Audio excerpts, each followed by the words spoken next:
নমস্কাৰ প্ৰথমে আপোনালোক সকলোকে মোৰ চেনেলৰ আন এটা ভিডিঅ'লৈ স্বাগতম জনালোঁ। আজি মই লৈ আহিলোঁ আপোনালোকৰ ওচৰত কুন্দুলিৰ ভাজি ৰেচিপি। যিহেতুকে এইটো সময়ত কুন্দুলি খুবেই ওলাইছে নহয় জানো, তেন্তে ব'লক আজি ৰেচিপিটো লৈ আগবাঢ়োঁ। এতিয়া মই আধা চামুচ পাঁচফোৰণ লৈছোঁ আৰু দুটা শুকান জলকীয়া লৈছোঁ। ডাঙৰ চাইজৰ এটা পিঁয়াজ কাটি লৈছোঁ আৰু ধনিয়া পাত অলপমান, 2-3টা কেঁচা জলকীয়া, আদা নহৰু খুন্দি লৈছোঁ অকণমান, আৰু ডাঙৰ চাইজৰ বিলাহী দুটা কাটি লৈছোঁ আৰু কুন্দুলিখিনি ধুনীয়াকৈ দীঘলে দীঘলে কাটি লৈছোঁ আৰু এইফালে বগা সৰিয়হ অলপমান পিচি লৈছোঁ। আনফালে মই গেছত কেৰাহীখন পাতি ৰাখিছিলোঁ মিঠাতেলখিনি গৰম হ'বৰ কাৰণে। এতিয়া মিঠাতেলখিনি গৰম হোৱাত তাত মই পাঁচফোৰণখিনি দি দিছোঁ আৰু লগতে শুকান জলকীয়া কেইটা দি দিছোঁ। দি ভালকৈ লৰাই দিছোঁ। তাৰপিছত কাটি ৰখা পিঁয়াজখিনি দি দিছোঁ। পিঁয়াজখিনি অলপ ৰঙচুৱা হোৱালৈকে ভাজি ল'ম আৰু গেছৰ জুইটো অলপ কমাই ল'ম। এতিয়া অলপ পিঁয়াজখিনি ৰঙচুৱা হোৱাত কাটি ৰখা ধনিয়া পাত, আদা নহৰু আৰু কেঁচা জলকীয়া কেইটা দি দিছোঁ। দি ভালকৈ লৰাই দিছোঁ। এতিয়া আদা নহৰু আৰু ধনিয়া পাতখিনিৰ সৈতে মছলাখিনি অলপ সময় ভাজি ল'ম। এতিয়া এইখিনি ভজা হৈছে আৰু এতিয়া তাত কাটি ৰখা বিলাহীখিনি দি দিছোঁ। বিলাহীখিনি দি ভালকৈ গোটেইখিনি মিক্স কৰি দিছোঁ। বিলাহীখিনি গলি যোৱালৈকে ভাজি ল'ম।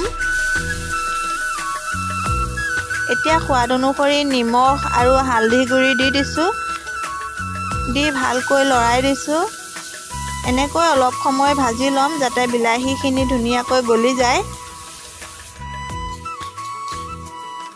এতিয়া বিলাহীখিনি ধুনীয়াকৈ গলি গ'ল আৰু এতিয়া তাত কাটি ৰখা কুন্দুলিখিনি দি দিম। কুন্দুলিখিনি দি ভালকৈ লৰাই দিছোঁ যাতে মছলাখিনি ধুনীয়াকৈ কুন্দুলিখিনিৰ লগত মিক্স হৈ যায়।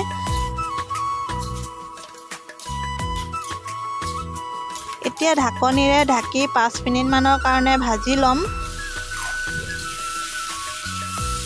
এতিয়া 5 মিনিটমান ভজাৰ পিছত গৰম পানী এগিলাচমান দি দিছোঁ।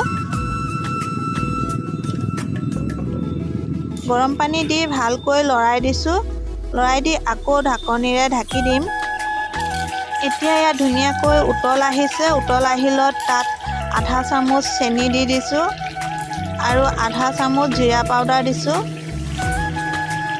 আৰু লগতে বগা সৰিয়হখিনি পিচি ৰখা 3 চামুচমান দি দিছোঁ ডাঙৰ চামুচেৰে।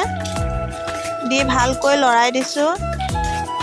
এতিয়া আকৌ 10 মিনিটমানৰ কাৰণে উতল আহিবলৈ ৰাখি দিম। যিহেতু সিজিব লাগিব, কুন্দুলি সিজোতে অলপ টাইম লাগে। আৰু এতিয়া আমাৰ কুন্দুলি ভাজিখন হৈ গৈছে। কুন্দুলিখিনি ধুনীয়াকৈ সিজিছে আৰু এতিয়া তাত কাটি ৰখা ধনিয়া পাতখিনি দি দিছোঁ। ধনিয়া পাত মই আগতীয়াকৈ দিছিলোঁ, এতিয়াও অলপমান দি দিছোঁ আৰু গেছটো অফ কৰি দিম। এতিয়া অফ কৰি দি আকৌ 2 মিনিটমানৰ কাৰণে ঢাকনিৰে ঢাকি ৰাখি দিম। আৰু এতিয়া আমাৰ কুন্দুলি ভাজিখন ৰেডি হৈ গ'ল।